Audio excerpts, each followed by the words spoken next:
ส่ไว้ในน้ำเดี๋ยวมันก็มากินเองเหรอใช่ค่ะในน้ำใช่ไหมใช่ค่ะ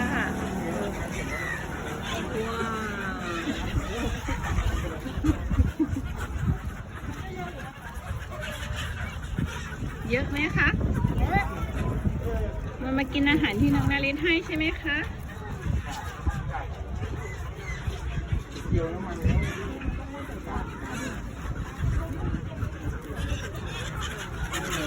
โอ้มันลงมาโฉบอาหารที่นาริสให้แล้ว